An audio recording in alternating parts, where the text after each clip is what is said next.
No, me encuentro bien de físico y un poco, como te dije antes, un poquito cabreado y un poquito malhumorado.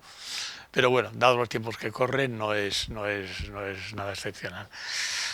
De mi infancia recuerdo, yo era hermano pequeño, tenía hermanas mayores.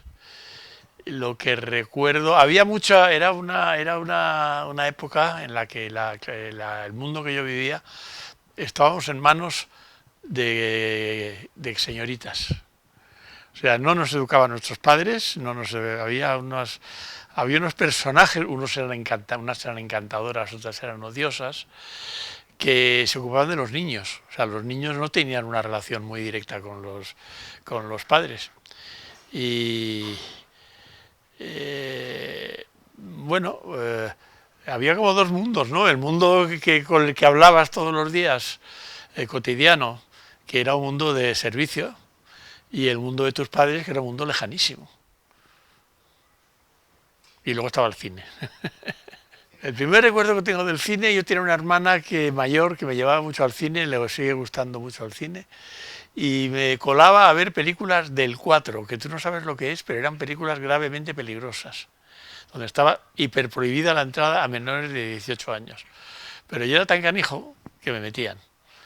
Entonces la primera película que recuerdo es una película de Humphrey Bogart y Barbara Stanwyck, que se llamaba Las dos señoras Carroll, que era de un señor loco, un pintor loco, que mataba a sus mujeres, pero primero las pintaba como monstruos.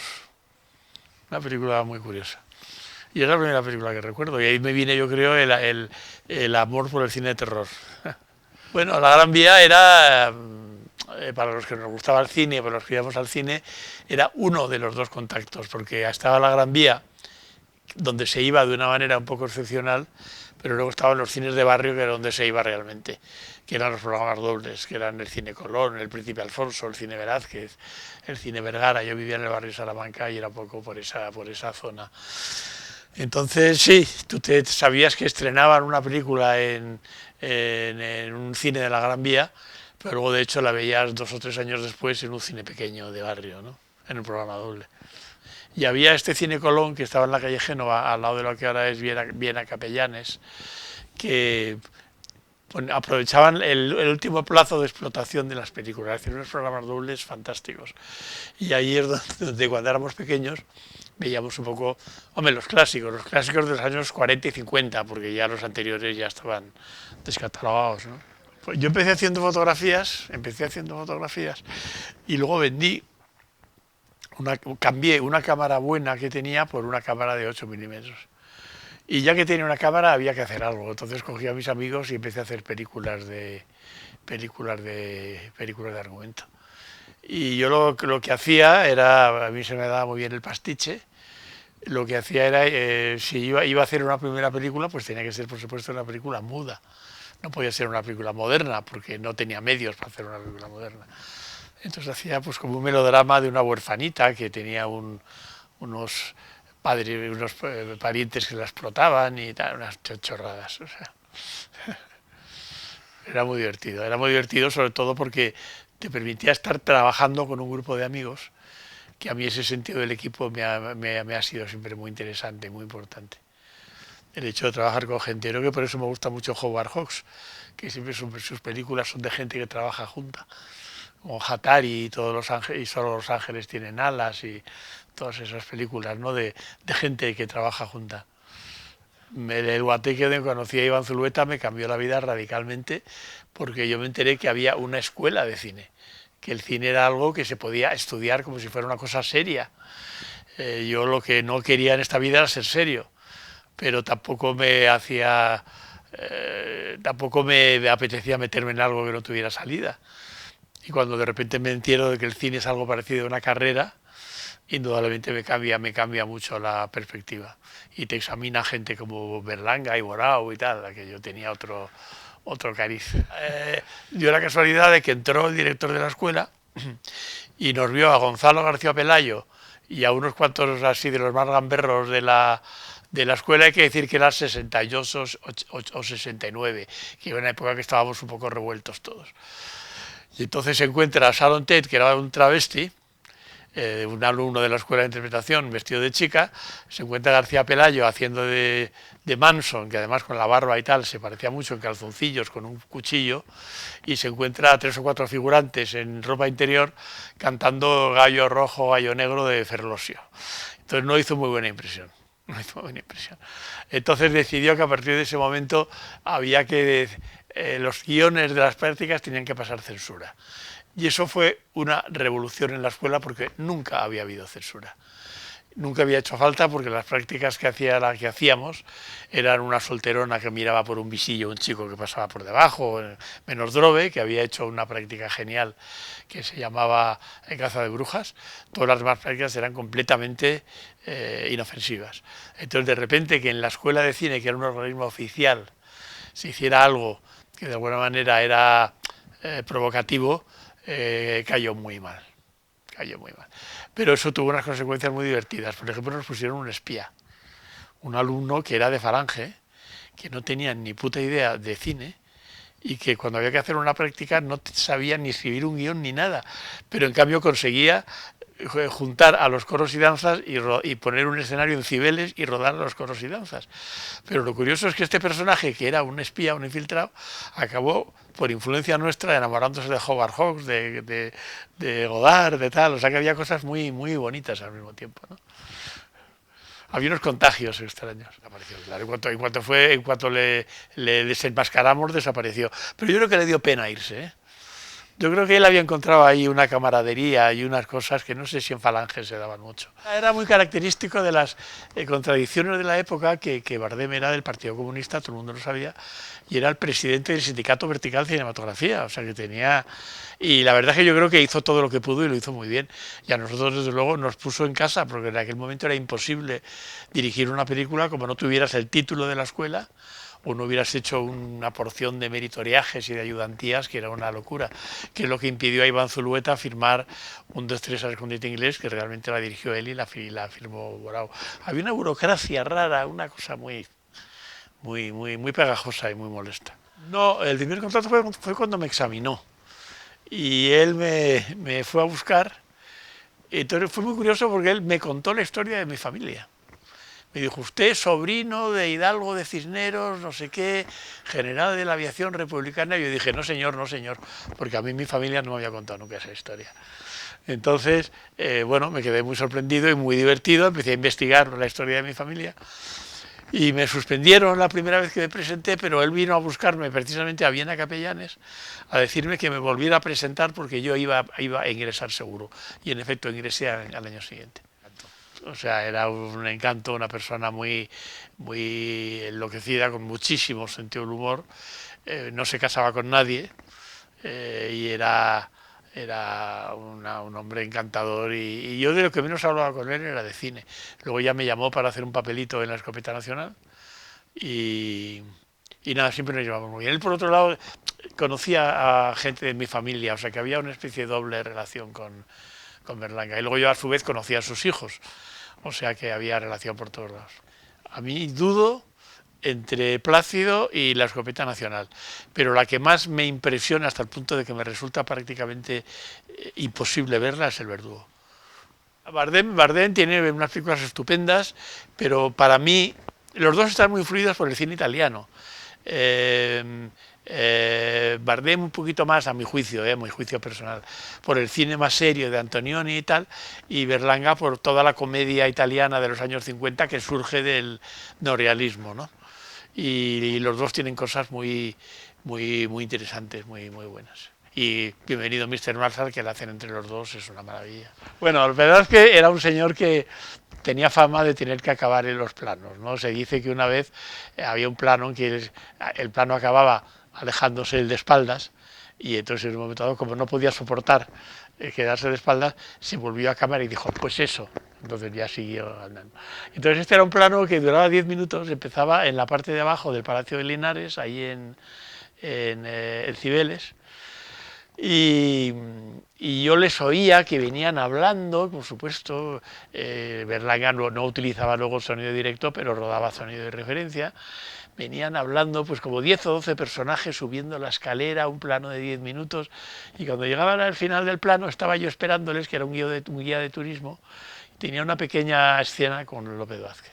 Y entonces cuando llega el momento, López Vázquez llega, me coge de los hombros y me coloca de espaldas a cámara. Y entonces dice Berlanga, corten. Berlanga era muy malo, decía, Chávarri, muy mal, te has puesto de espaldas. Yo no me atrevía a decir, no, me he puesto de espaldas, no, me ha puesto de espaldas este señor. Entonces, bueno, hacemos otra toma, yo aguanto más, con más firme, y ante mi sorpresa me coge con más fuerza todavía y me vuelve a poner de espaldas a la cámara. Entonces en la toma definitiva ya estamos los dos como con venas en el cuello, forcejeando el uno con el otro para ver quién se pone de espaldas y no de perfil, que era como Berlanga quería. Pero bueno, era un gran actor también y cada uno tiene sus manías.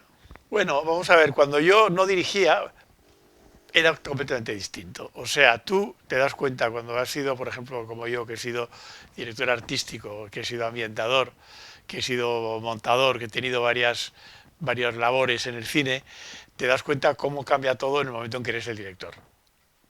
O sea, no tiene nada que ver. O sea, gente que te ha tratado a patadas hasta ese momento, en el momento que eres el dire, aquello es unas reverencias y unas cosas maravillosas. Es muy agradable, lo agradeces, pero al mismo tiempo también le vas viendo el plumero a la gente, ¿no? O sea, a mí no me vale que una persona sea amable conmigo si es odioso con los figurantes. O sea, no me consuela. Me sigue pareciendo una mala persona, ¿no? Y entonces había mucha gente que era muy simpática conmigo y era muy feroz con el equipo y con la gente que no era importante. Y a mí eso siempre me sentaba muy mal. Por supuesto, pero también es que Marisa me quiere mucho, me quería mucho, yo la quería mucho a ella, y con Marisa era una delicia trabajar, entonces tampoco era una persona que fuera a plantear ningún tipo de dificultades, ¿no? Mira, me da pena que me la recuerdes porque la última acto público que hizo fue cuando le dieron el premio Terele Pávez y se lo di yo. Fue la última vez que salió en público Marisa. Pero nos conocíamos hacía muchísimos años, desde cuando yo estaba empezando. O sea, fue de esas personas muy queridas en el mundo, para mí, en el mundo del cine. Se puede enseñar, pero antes hay 7, 8 que no se pueden enseñar porque son muy malas. Entonces, un poco ahora se están dando en la academia estas películas mías en Super 8 porque tienen cierto interés. Pero bueno, un interés relativo. O sea, lo que yo te quería contar un poco es que, bueno, que tal como está el mundo, a mí todo esto me parece, mi profesión, me parece de una falta de importancia y de una falta de tal. O sea, yo cada día alucino, porque no entiendo cómo se puede matar sin ninguna consecuencia, sin ningún motivo, y que a los 2 días resulta que no hacía falta. O sea, no entiendo. Es un mundo que siempre ha sido un poco así, pero en este momento yo tengo 82 años, vivo tranquilo, pero no estoy dormido, o sea, estoy despierto. Entonces, vivo en un estado de desconcierto, que hablar de estas cosas me parece un poquito de más, ¿no? Me gustaría poder estar hablando de otro tipo de cosas, pero tampoco soy yo quien, ni sé hablar de ellas ni tal. Pero bueno, te quiero decir que siento un gran malestar en este momento. Y no por el hecho de ser director de cine, sino por el hecho de pertenecer a una humanidad que es capaz de hacer esas cosas y de opinar sobre esas cosas como si fueran, no sé, como quien opina de marcas de detergente, ¿no? O sea, no sé, bueno, se acabó.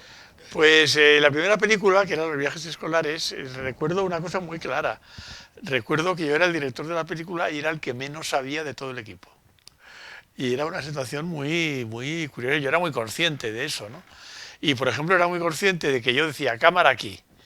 Y entonces se ponía la cámara, el operador se ponía a iluminar, se ponían las luces, los actores ensayaban y yo me daba cuenta de que me había equivocado, de que la cámara no era ahí y que me había equivocado el enfoque de la escena. Y entonces no me atrevía a decir nada, porque dice, si yo digo ahora a Olga, si ahora digo algo, que van a pensar de mí que estoy dirigiendo una película y que soy un incapaz y un incompetente y que no tendría que estar dirigiendo esta película. Y en cambio, cuando he hecho más películas, no me importa lo más mínimo cuando llevan 2 horas trabajando decir, oye, que me he equivocado, que la cámara está ahí. O sea que una de las ventajas de aprender es que aprendes a entender que todo el mundo se puede equivocar y que tú tienes, como todo el mundo, derecho a hacer las cosas mejor para que las cosas salgan mejor. Y que pierdes el pudor a lo que piensen los demás. Y ya no te importa un bledo que el equipo piense que sabes o no sabes, te importa que la película quede bien. Algunas veces sí, pero otras veces, o sea, por ejemplo, la última película que he hecho, si no llega a ser por el equipo técnico, no hubiéramos acabado la película ni la película hubiera sido enseñable. O sea, en España hay gente que produce muy bien, es verdad, y gente que produce muy mal, y es verdad también. Entonces hay mucha gente que sobreviven porque el equipo les saca las castañas del fuego. Y el equipo, que son unos equipos absolutamente maravillosos, o sea, los equipos técnicos españoles están a nivel de cualquiera del mundo, o sea, son fantásticos. Son gente que a base de trabajo y a base de esfuerzo y a base de tal, le sacan las castañas del fuego a los incompetentes y eso da mucha rabia. También hay gente que produce muy bien, cuidado, que eso también hay que decirlo. Bueno, pues José Elefante era un encanto. Yo no sé de qué le conocía. Pastel de Sangre es una de mis películas favoritas. Además, es la única vez que toca un poco el pleno de terror, aunque era más bien fantastique que terror. Creo que es uno de mis mejores trabajos. Y además hecho con 2 duros y deprisa y corriendo y muy bien. Y en cuanto vi yo quería, había 2 personajes que tenía muy claros, que eran Figes, que me parecía toda la vida Eugenio, y Romy, que era una gran modelo de la época y había hecho algunas películas, pero sobre todo era modelo y que era una mujer que a mí me parecía fantástica y encantadora. Entonces, el tercero en discordia, no sé por qué vi unas fotos o conocí a Pepe en una, pues en Boccaccio seguramente, que era donde se iba en aquella época. Entonces tenía claro lo de Romy y lo de Luis Ciges, y a José Elefante le di conocer en Boccaccio, uno de esos sitios en que íbamos a Barcelona. Yo iba mucho a Barcelona, porque mis películas en Super 8 gustaban mucho en Barcelona. O sea, no las consideraban garbanceras y castellanas, y entonces les gustaban mucho. Y yo fui muy bien recibido en Barcelona. Y conocí a Pepe, que era un señor con aspecto de vampiro, pero que era buenísima persona y encantador. Y a su señora, que era muy simpática también, no me acuerdo cómo se llama, Enriqueta, me parece, no me acuerdo. Elisenda. Y bueno, enseguida congeniamos y nos llevábamos muy bien. Y bueno, pues la verdad es que luego repetí con él en la película que hice sobre el cuento de García Márquez, Yo soy el que tú buscas, que fue una coproducción con televisión, y siempre trabajamos divinamente. Siempre le daba papeles de malo, pero bueno, yo creo que a él le divertía. Era una gran persona, era una gran persona. Entonces, escribimos ese guión, nos pagó 5.000 pesetas a cada uno. Nunca se hizo, pero luego apareció en la Hammer unos años más tarde un guión que era Doctor Jekyll y Miss Hyde, que se parecía muchísimo. Yo nunca supe si era curiosidad o si Jesús Franco lo revendió a la Hammer, porque desde luego había muchos puntos en común del guión nuestro. Yo no puedo opinar porque fue mi íntimo amigo durante 50 años, entonces no hay, era un loco de la vida, odiado y adorado en la misma medida, y un insensato absolutamente genial, ¿no? A ver, yo soy mucho mejor espectador que director. Disfruto todavía más viendo lo que hacen los demás que rodando mis películas. Porque a mí en realidad de verdad me gusta la literatura y el teatro. El cine me gusta mucho, pero la literatura y el teatro me gustan más todavía. Bueno, tengo la sensación muy clara de que yo jamás he hecho una película sobre un tema que realmente me importara. O sea, he hecho películas que pueden estar más o menos bien, o algunas que están decididamente muy mal, como todo el mundo, pero el cine no ha sido nunca un medio con el que yo he podido hablar realmente de las cosas que a mí verdaderamente me importan. Para eso hubiera necesitado saber escribir, que no sabía, ¿no? Y no tenía nada de disciplina además. Pero eso no significa ningún tipo de frustración. Quiere decir que hay una parte de mi vida que va por un lado con unos temas que me interesan y que no he desarrollado de otra manera, y luego hay una parte que es la parte del cine, donde hago el cine que más me interesa, pero sobre todo a partir de la variedad. O sea, a mí lo que yo quería hacer era hacer películas muy distintas. Yo quería hacer películas, no hacer cine entre mayúsculas. O sea, y cuanto más menos se parecieran una película a otra y más me alejara de la idea normal que tienen algunos de lo que es un autor, a mí yo más a gusto me sentía, ¿no? Descubría de repente que una serie de películas que me gustaban muchísimo. Claro, va a parecer pretencioso, pero en realidad no lo es, porque fue un descubrimiento tardío. Una serie de películas que me gustaban muchísimo las había dirigido todas un señor que se llamaba Howard Hawks, que a partir de un momento se le considera un autor. Pero cuando yo veía sus películas nadie le consideraba un autor, nadie sabía que él había dirigido esas películas. Entonces yo era lo que quería hacer, era lo que buscaba. Una experiencia fantástica, fantástica. Yo había conocido a Víctor en su primera película, en Los Desafíos, que empecé ahí como una pequeña carrera de directora artística, que no seguí porque no podía firmar. Yo no podía firmar porque si firmaba como director artístico o como ambientador, tenía que seguir el sindicato vertical de los directores artísticos, entonces no. Y la verdad es que rodar El espíritu de la colmena fue una experiencia absolutamente maravillosa. Maravillosa. Hice Ana y los lobos de Saura también fue una buena experiencia. Hice 3 o 4 y luego ya enseguida pude entrar en dirección y ya no seguí. Pero por ejemplo, cuando empecé a trabajar con Gil Parrondo, que era un director artístico de nivel internacional, que tenía Oscars por Doctor Civago y por yo no sé qué, y yo estaba muy volado de tener de trabajar con un tío así, ¿no? Y entonces Gil, que era encantador, me dijo, hombre, he oído que tú eres director artístico, has sido director artístico. Te decía, sí, Gil, pero me voy a meter en lo menos que pueda. Y me dice, no, al contrario, así me ayudas. Era la generosidad personificada. Y era verdad, le gustaba comentarte las cosas y que tú opinaras. O sea, no era un señor que decía, yo soy el genio y tú eres el director y cada uno hacemos nuestro trabajo. No, a él le gustaba mucho trabajar contigo. Y era una persona fantástica, lo recuerdo muchísimo. Hicimos 2 películas, el Bear, o la sala de las muñecas, y el espíritu y las bicicletas son para el verano, las 2 de época. Sí. Conocí a Buñuel por los hermanos Saura, que eran muy amigos suyos, y luego lo conocí en el Festival de San Sebastián. También cenamos con él y con Elías Querejeta un par de veces. Y bueno, lo que pasa es que Buñuel tenía esa cosa maravillosa, no te dejaba admirarle, ¿no? O sea, era tan aragonés, tan campechano, tan bruto, tan gracioso y tal, que estaba fuera de lugar cualquier tipo de posición admirativa, ¿no? O sea, no te dejaba espacio para eso, cosa que me parece de una elegancia moral absoluta y total. Yo lo recuerdo con muchísimo cariño, y sus películas me encantan. No sé. La primera vez que vi a Elías Querejeta pues tuvo que ser o en el rodaje ya, porque yo empiezo de ambientador.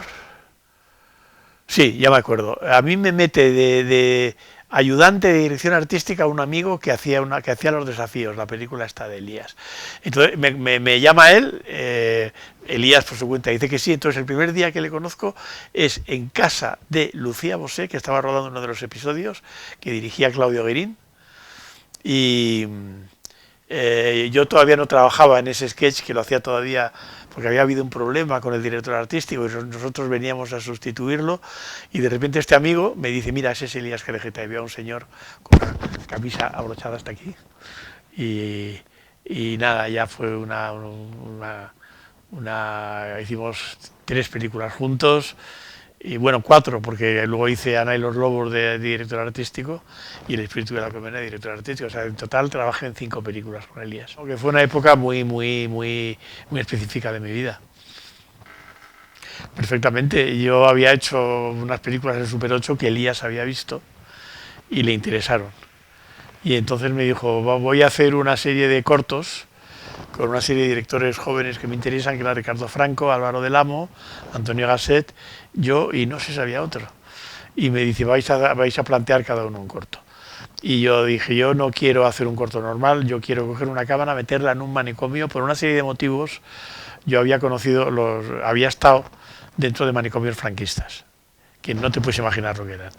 No te puedes imaginar lo que eran. Entonces quería solamente meter la cámara sin ningún tipo de comentario y tal. Por supuesto, jamás conseguimos el permiso para hacer nada así. Y entonces un día Elías me dijo, hombre, pues eso no lo vamos a poder hacer, pero mira, conozco una familia que a lo mejor tiene algo que ver con tal. Y yo que conocía a Michi de copas y de la noche y tal, y dije, mira, Elías, a mí meterme con hacer una película con Michi Panero, que es como un amigo de copas, me apetece muy poco. Y me dice, espera que conozcas a su madre. Y entonces me fui al Ministerio de Cultura, donde Felicidad estaba en la recepción, y ya la cosa cambió, ya la cosa cambió. Y entonces empezamos a grabar cinta, luego conocí a Leopoldo María, que también me hizo cambiar mucho de opinión, porque es probablemente una de las personas más inteligentes que yo he conocido en mi vida. Y digo, bueno, pues vamos a hacer algo, porque por lo menos esto no lo he hecho nunca, o sea que esa gracia por lo menos tiene, ¿no? Fue duro, pero en la medida en que es duro un rodaje, o sea, si tú te gusta el cine, no es duro un rodaje. O sea, lo puedes pasar mal, pero ese pasarlo mal es pasarlo bien, o sea, y no es masoquismo, es saber que tiene un precio. O sea, que lo que estás haciendo y que lo que quieres conseguir y lo que a lo mejor estás consiguiendo o no, porque luego hasta el final no lo vas a saber, que tiene que tener un precio. Pues es como enamorarte, o sea, pues hay días que lo pasas muy mal, pero preferirías haber estado enamorado o no haberte enamorado nunca, ¿no? Bueno, vamos a ver, sí, había una cosa curiosa, pero que tenía mucho que ver también con lo que eran los Panero y lo que ellos se montaban. O sea, llevaban mucho tiempo hablando de Castrillo como si Castrillo fuera un fincón y un sitio maravilloso, una casa solariega, tal, y cuando llegamos ahí lo que había eran las ruinas de una casita que nunca había tenido ninguna pretensiones. Pero bueno, era parte también del montaje, que era la gracia de los Panderos, porque si los Panderos hubieran sido normales y hubieran sido tal, no hubieran tenido ninguna gracia. Y la gracia de la película no es lo que cuentan, es que lo cuenten ellos y la manera en que ellos lo cuentan. Entonces Castrillo era parte de esa mitología que ellos se montan, y aparte de que fue para ellos importante porque fue donde murió el padre. Entonces la base, digamos, al hacer la película era el relato de la muerte del padre, ¿no? Entonces Castillo era muy importante. Pero luego no quedaba nada, no quedaba nada. Había un palomar muy bonito, que no sé si sigue existiendo, redondo, que sale en la película, y todo lo demás era nada, unas paredes sin techo y unas ventanas rotas, vamos, no había... Todavía hace frío, pero ya dentro de muy pocos días empezará la primavera. Primaveras de Castrillo en Semana Santa, cuando veníamos los chicos todavía pequeños, son las primaveras que más recuerdo. Y con él, por las mañanas se oía el cuclillo, qué bonitas eran. Pero se veía que nunca había sido tampoco una gran casa, ni una casa solariega, ni nada parecido. Era una casita de pueblo. Más que mala, era inexistente. Porque yo creo que a él, yo creo que Juan Luis era un personaje celoso. Y eso fue muy divertido, porque yo estaba convencido cuando lo rodaba que todo lo de Juan Luis lo iba a cortar. Me parecía una patochada, y sin embargo le vino fantástico a la película. O sea, creo que Juan Luis era, no sé si por instinto o por conciencia, él sabía que lo que él hacía podía valer para algo. Y cuando llegó el momento de montaje le tuve que dar la razón. O sea, Juan Luis le da una alegría y una locura a la película que sin él no tendría. Y tiene momentos muy difíciles, muy bonitos. El momento de los fetiches y el momento de tal es muy bonito, es muy bonito. Cristiano, pero los fetiches. Entonces, entre los fetiches míos personales está, por ejemplo, esta cruz, que es una cruz de Calatrava española que me regaló mi madre en la Navidad del 67, no la olvidaré nunca.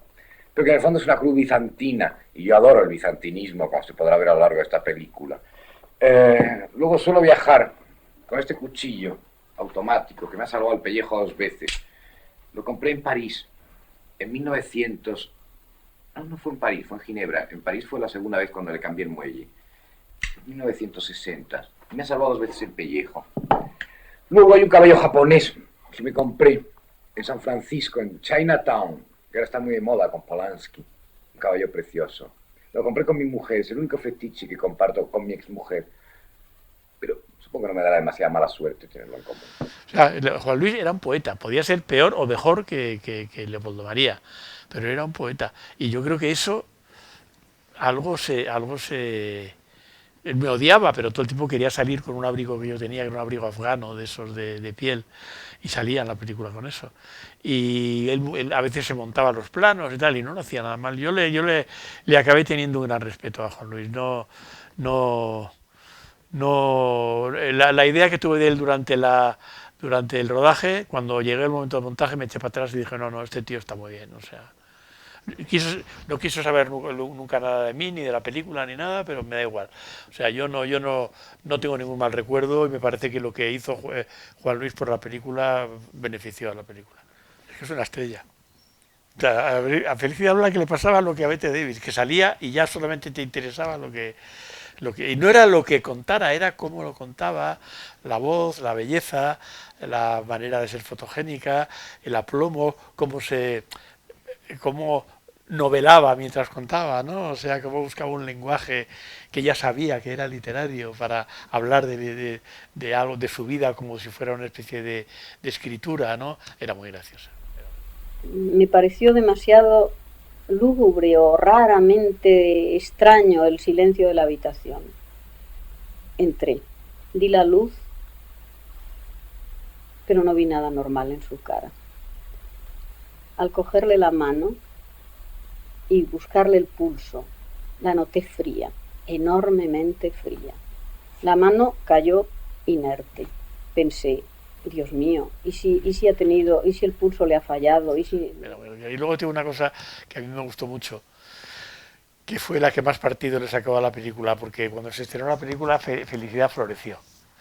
O sea, fue la única que de verdad pasó de ser una mujer absolutamente gris, de la que nadie había hablado nunca, tal, a ser una mujer durante que el tiempo que le quedó de vida, pues era una protagonista de la noche madrileña, salía en las fotos, la gente la tenía en cuenta, hizo un par de películas de actriz, en fin. Y a mí eso me gustó mucho, me gustó mucho. Escribió un libro, en fin. Sí, cuando yo le conocí no era desdichado. Cuando estábamos preparando la película, que él decía que no iba a salir, él no quería salir de la película, pero le interesaba hablar conmigo, no sé por qué. Y hablábamos, yo vivía entonces en la ciudad de los periodistas y hablábamos, tenía horas y horas grabadas, desgraciadamente he perdido, vamos, lo he tirado. Y era una gozada hablar de él y hablar con él. Y entonces tenía ese lado también mitómano. Él le gustaba mucho la psiquiatría, le gustaba mucho la psicología, hablaba de unos autores franceses, Lacan y Deleuze y no sé qué y tal, y yo los intentaba leer y no podía pasar de la página 3 y entonces le decía, no los entiendo, entonces me sacaba un librito del bolsillo que ponía, para entender a Lacan, y decía, es que yo leo esto primero. Entonces... Y yo me acuerdo un día muy alegre, un baile de disfraces. Tú venías vestido de arlequín. Sí, iba disfrazado de mí mismo. O sea, tenía una mezcla de tramposo y de persona inteligente que tenía muchísima gracia. Y luego fue deteriorándose, pero yo creo que Juan Luis Leopoldo María no llegó a estar, puede que llegara a estarlo al final realmente loco, pero yo creo que él utilizaba la locura y el manicomio como un medio para refugiarse de una realidad que le resultaba demasiado insoportable, ¿no? O sea, yo creo que era una persona de una lucidez tremenda, que sabía muy bien el mundo en que vivía, esa lucidez que a mí me da ratos y que te hablaba antes, ¿no? Y entonces que no lo podía soportar. Y el manicomio era un sitio donde podía convivir con gente que había conseguido aislarse de esa realidad, y yo creo que durante mucho tiempo él lo consideraba una especie de refugio.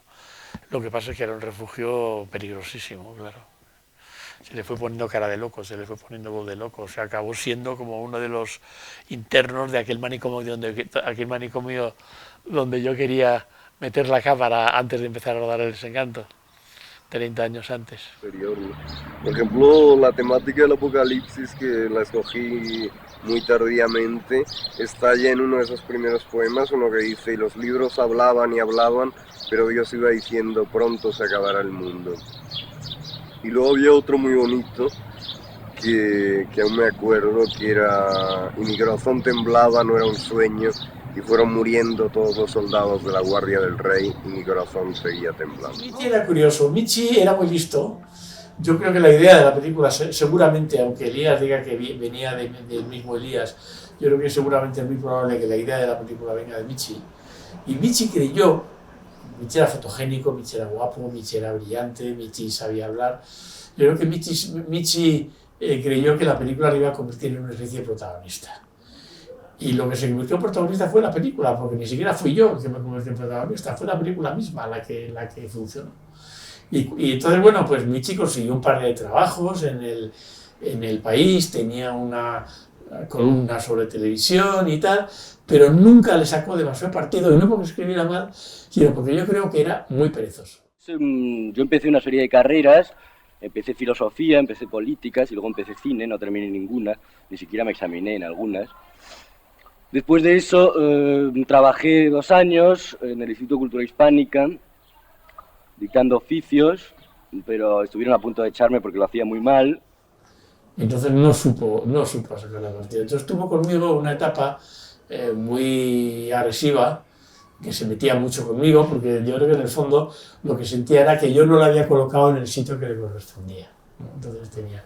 Pero luego, en cambio, una vez, cuando estábamos presentando la estupenda película de Ricardo Franco, después de tantos años, estábamos en la FNAC, ya se había muerto Felicidad, y estábamos Michi, Ricardo Franco, Leopoldo María y yo.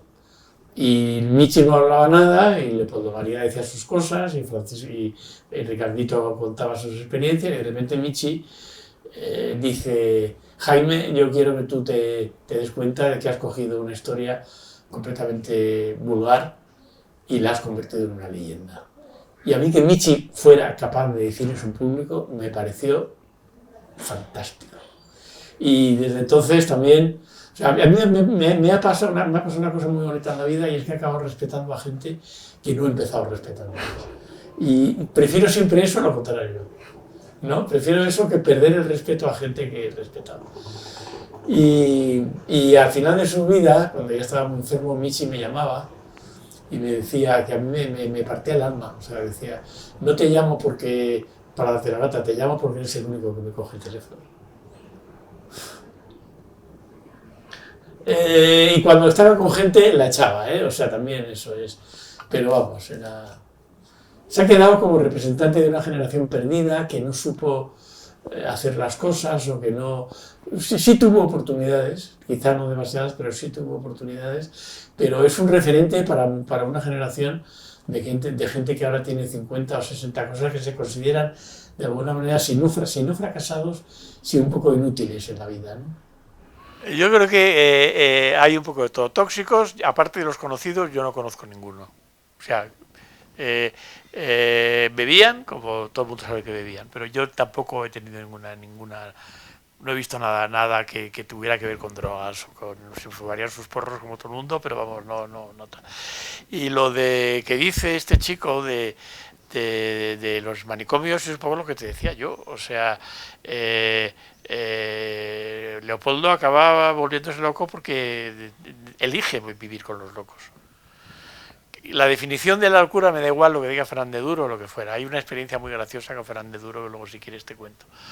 Pero es que la definición exacta de lo que es la locura no se ha conseguido nunca, y menos ahora que ya se trata con química. O sea, porque era complicado cuando se metía la gente en manicomio y estaban años tratándose. Ahora que ya resulta que la pastilla, si no te cura, por lo menos te quita los síntomas, todo se vuelve mucho más ambiguo, ¿no? Entonces, lo de Fernández Duro viene a cuento porque él tenía el hospital de día, y un día quiso hacer en el Cine Palace, cuando todavía la película estaba en proceso de las primeras semanas de estreno, antes de que fracasara en todos los demás cines, todavía seguía en el Palace, y quiso hacer una proyección para los que él llamaba sus locos, que eran gente que iba al hospital de día, que se consideraban locos, que se tenían que curar, pero que se podían curar y que utilizaban la palabra loco de una manera terapéutica, ¿no? Como los negros usan negros, ¿no? O como un homosexual dice, yo soy maricón, pues un poco con ese tipo de... Tal. Entonces, bueno, hicimos una proyección con Leopoldo María y con Michi, no me acuerdo si estaba Felicidad. Y entonces acabó la proyección y los intentos que hicimos Fernández Mur, ¿cómo se llama? López Duro y yo, de establecer un diálogo con los paneros fue inútil, porque los paneros se pusieron en plan divo y de alguna manera no entendían la presencia de los locos, entre comillas, allí y no. Y entonces me dijo Fernández Duro, no me han interesado los paneros, me has interesado tú. ¿Quieres venirte al hospital de día? Y yo digo, ¿en función de qué? Y me dice, en función de lo que tú quieras. Yo lo que te ofrezco es venir todos los días al hospital de día, estar con los locos y conmigo y con los terapeutas y tal. Y a mí que me apasionaba la psiquiatría, se pusieron los dientes largos. Y dije, sí, pero con la condición de que ellos estén de acuerdo unánimemente. Y entonces estuvieron de acuerdo y yo estuve un año yendo todos los días al hospital de día, que fue una experiencia interesantísima. Donde me encontré con gente del cine, donde me encontré con hijos de ministros, donde me encontré con... Y un poco también contigo mismo, pues te das cuenta de la... Por eso digo que la frontera entre la locura y la razón no es nada que haya estado nunca excesivamente claro, ¿no? No, porque a mí me ofreció Michi dirigirla y le dije que yo no tenía valor para enfrentarme de nuevo otra vez a todos los paneros, que ya Felicidad se había muerto y que tal. Entonces, a los 5 minutos de colgar a Michi, me llamó Ricardo diciendo que Michi le había ofrecido la película. O sea, bueno, todavía se suponía que yo tenía que estar pensándolo. Y me pareció una idea estupenda. El hecho de que uno sea un hermano, pues no, yo me he sentido más hermano, de Octavio Paz que de mis hermanos, ¿no?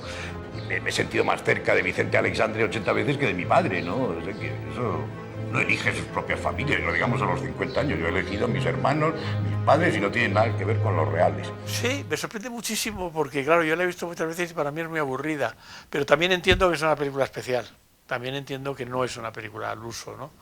Y eso a la gente joven, pues sí, le atrae. Luego el tema de la familia, quieras que no, es un tema universal, o sea, no. Y por mucho que tú quieras ver a los paneros como unos raros y unos especiales, hay algo ahí que es común, hay algo ahí que reconoces y que es... Y yo creo que los jóvenes lo reconocen. Como un patrón, sí, como un patrón de conductas, ¿no? Un patrón de relaciones, un patrón de influencias, un patrón de celos, de una serie de cosas. Rodábamos muy de tanto en tanto, o sea, no se rodó seguido, se rodó durante 1 año y medio. Entonces tampoco había una continuidad que hiciera que hubiera una especie de convivencia con un equipo como pasa en otras películas, ¿no? Los rodajes se quedaban todos un poco aislados unos de otros, pero fue muy interesante. Es que si no tenía un éxito, la etiqueta solo podía ser 2 cosas, o un éxito o un fracaso vergonzoso, porque la obra de teatro es que no existe hoy en día la conciencia de lo que fue esa obra de teatro en Madrid en aquel momento. O sea, fue 1 año y medio de teatro absolutamente abarrotado. Yo fui en los últimos días y tuve que ver la función sentado en la escalera porque no había sitio. O sea, era... Entonces, Matas tuvo la generosidad, acababa de hacer otra película conmigo, que era Bearn y la sala de las muñecas, pero me ofreció las bicicletas antes de que se estrenara. Que la película luego fue muy bien, pero nosotros no lo sabíamos. Y entonces era una película que todo el mundo quería hacer y que tenía que ser un éxito, y lo fue, pues afortunadamente. Pero sí, yo sabía que había un buen material, entonces sí, estaba claro que no tenía por qué fracasar la película, ¿no? Bueno, me ofreció un papel gratis porque no hablaba, y luego me fue dando papelitos con burradas, y yo decía, bueno, si me convidas a un gin tonic, lo digo. Entonces me añadía más frases y me iba dando más gin tonics, y luego como tenía a Carmen y a Verónica, que eran encantadoras, y me jaleaba, pues no hubo ningún problema. El auténtico y las adaptaciones infantiles. Es que son 2 cosas. Primero, los viajes escolares era también una película de un niño, de un adolescente que no crecía, pero no crecía porque vivía en un mundo de mentiras. Era una metáfora del franquismo. pero en El Río de Oro el personaje no crecía porque no le daba la gana de crecer y se convertía en un monstruo. O sea, no era una víctima, era un monstruo. Y eran dos películas que se complementaban, pero que seguramente era muy difícil de ver ese complemento, y El Río de Oro la gente la odió, porque era una película demasiado negra para que la gente estableciera una relación con la otra y no se dieron cuenta de que eran las dos caras de la misma moneda. Y era normal. Yo a veces me he metido en berenjenales muy difíciles de entender, pero bueno, hay que asumirlo. A mí las cosas de querer, sí, la segunda parte yo o sea, la segunda parte entré porque la coproducción argentina dijo que si no la dirigía yo no hacían la película, pero yo me había peleado con el productor y estábamos en situación de no dirigirnos la palabra, y tuvo que tragar y llamarme, y yo lo hice un poco pues por Ángela, porque eran personajes que de alguna manera pues habían creado conmigo, y porque me daba pena que a esas alturas la película se quedara colgada, ¿no? Y luego conocí a gente como Darío Grandinetti y Susu Pecoraro, que eran gente magnífica. Y lo pasé muy bien en Buenos Aires haciendo. La película es mala, pero lo pasé muy bien. Era mala porque no había ningún motivo para hacerla. Una película que se hacía porque había funcionado bien la primera, y eso nunca funciona. A mí me gusta muchísimo el flamenco, y había hecho películas de copla que me gustan menos, pero que también aprendí a respetarlo, y había visto a Camarón en persona, y el flamenco me gustaba mucho, y yo dije que sí a Camarón con una condición, y era que encontráramos un actor que pudiera hacer de Camarón, cosa que pensé cuando estaba diciendo que sí, que jamás iba a pasar. O sea, reconozco mi doble intención de que yo, o sea, digo que sí, porque como no se va a hacer, o sea, y de repente aparece Óscar y digo, coño, pues además es que lo vimos el productor, el operador y yo, y dijimos sí. O sea, que fue como, y Óscar no tenía ni idea, era catalán, no tenía ni idea de flamenco, no había habido flamenco en su vida, no tenía ni idea de nada, y bueno, pues daba el pego, no porque se pareciera, sino porque no hacía que le echaras de menos al auténtico, que es algo fundamental cuando haces un biopic de alguien reciente, ¿no? Y tenía en la cara toda la calle que tenía Camarón en la cara, y eso era muy importante. Y luego hizo un trabajo de vocalización y de respiración y de tal con las canciones muy extraordinario, porque además nunca sabíamos qué canción teníamos los derechos, porque de la casa de discos y la viuda de Camarón nos tenían locos con las canciones. Entonces tuvo que aprenderse como 10 canciones más de las que salen en la película, y fue un trabajo muy admirable, muy admirable, muy admirable. Pues es una cuestión que es una cuestión de compensación. Cuando eso te pasa continuamente, debe ser muy frustrante. Cuando te ha pasado alguna vez en la vida, pues tampoco es para tanto. ¿Sabes lo que quiero decir? O sea que es una balanza. No, es que yo, ninguna de las cosas que he hecho, pues mentira. O sea, ha habido alguna que sí, que se han quedado en el aire, pero bueno, pues qué se le va a hacer. Le ha pasado a gente como la directora es mucho más importante que yo, o sea que no es para hacer un drama de eso.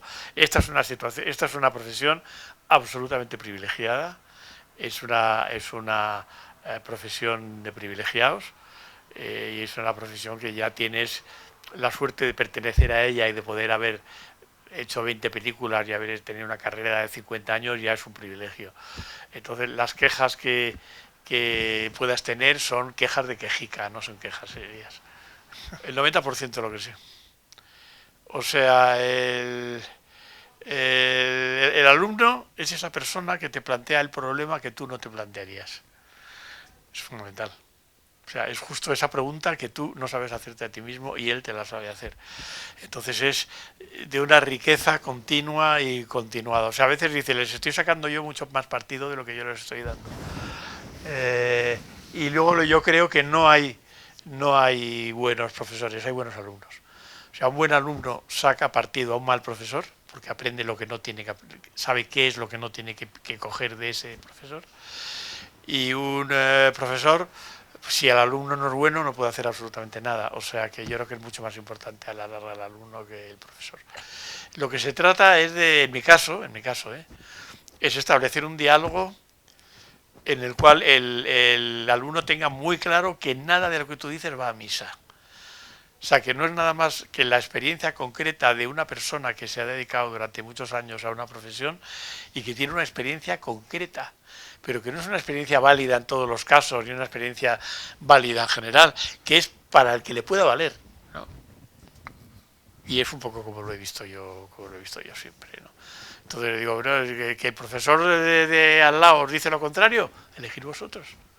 Si sois vosotros los que tenéis que hacer las películas, o sea, ¿qué más da? Pues ya veréis si en un momento dado os vale lo que dice él y para otro momento os vale lo que digo yo. Pero es absurdo decir, no, es que yo soy alumno de fulanito. No sois alumnos de nadie. O sea, tenéis que decidir qué es lo que queréis hacer. Muchísimas. Tengo las películas que me gustan porque son buenas y las películas que me gustan aunque sé que son malas. O sea, hay de todo. No hay. O sea, me gusta muchísimo Vértigo, por ejemplo. Me gusta muchísimo El Tercer Hombre. Me gusta muchísimo Los 10 Mandamientos, que no creo que sea una gran película. Me gusta muchísimo El Río de Renoir o Viridiana de Buñuel o El Ángel Exterminador de Buñuel. O sea, muy variadas, muy variadas. Fue una tragedia. Fue una tragedia porque una cosa es, a ver, yo no critico que un productor no tenga dinero. Lo que sí critico es que te diga que tenga dinero y sea mentira. Porque te hace moverte en un ámbito que un mes antes del rodaje te enteras que era mentira. Y eso es lo que pasó con esta película. Y entonces fue un horror. Fue un horror. Porque es una película que yo en realidad no he podido plantearme nunca cómo la hubiera hecho. O sea, lo que he podido plantearme es, tengo este tiempo y este dinero para hacer esta película, punto. Olvídate de todo lo demás. O sea, olvídate de lo que te gustaría, de lo que no te gustaría, tal. Hay que acabarla, punto. No hay otra. Eso no es hacer cine. O sea, eso es trabajar con el enemigo. Pues fíjate, yo creo que García es un indiscutible autor. Y a mí la película que más me gusta de García, no he visto todas, he visto muchas, pero todas, es Tío Vigo, años 50. Creo que tiene unos fragmentos, quizá no toda la película, porque ninguna de nuestras películas es perfecta, pero creo que tiene algunas de las historias que son absolutamente maravillosas. Pero aquí estamos hablando de etiquetas, y las etiquetas no tienen ningún interés. O sea, la etiqueta que se le ponga a Landa o al mismo López Vázquez, o a cualquiera de nosotros, a García, a mí o a cualquiera, son etiquetas, no tiene nada que ver. O sea, son opiniones superficiales sobre aspectos superficiales del trabajo de la gente, pero no corresponden al trabajo de la gente. Serie negra. Yo creo que sí. Pero todo lo demás más o menos lo he hecho. Melodrama, comedia, musical, terror, Pastel de Sangre. Yo creo que Pastel de Sangre a mí me sorprendió mucho cuando la vi, ¿eh? O sea, que era una película completamente perdida. Sacaron en Estados Unidos una caja en Blu-ray muy bien restauradas las películas, una caja de cine europeo de los años 80, con películas de Nashi y tal, y metieron ahí Pastel de Sangre y me sorprendió mucho. Tanto mi episodio como el de Emilio Martínez Lázaro, me parecía que estaba muy bien. Y eso sí que estaba hecho con 2 duros. Pero una cosa es hacer una película sabiendo que tiene 2 duros y otra cosa es tener que hacerla sin saberlo, ¿no? Es que no me impresionan mucho porque, primero, yo no elijo a un actor que no me parezca bueno, ya de entrada. O sea, que parto de un prejuicio a favor. Y luego, para mí es mucho más importante, los actores con los que me llevo bien, o las actrices con las que me llevo bien, son mucho más importantes como personas que como actores. Entonces te podría decir qué actor o qué actriz es más amigo mío, o qué actor o qué actriz quiero más. Pero es que lo otro, pues depende de la película. He trabajado con actores que están estupendos conmigo, están con el culo con otros directores y viceversa. Entonces seguimos en el mundo de las etiquetas. Y a mí ese mundo no me interesa nada. Es que yo creo que todo esto es completamente banal. O sea, yo creo que el cine es uno de los artes o de las actividades más perecederas y más olvidables que existen. O sea, tú piensas gente que hace 30 años eran gente inolvidable como John Ford y tal, y ahora los jóvenes no saben quién es.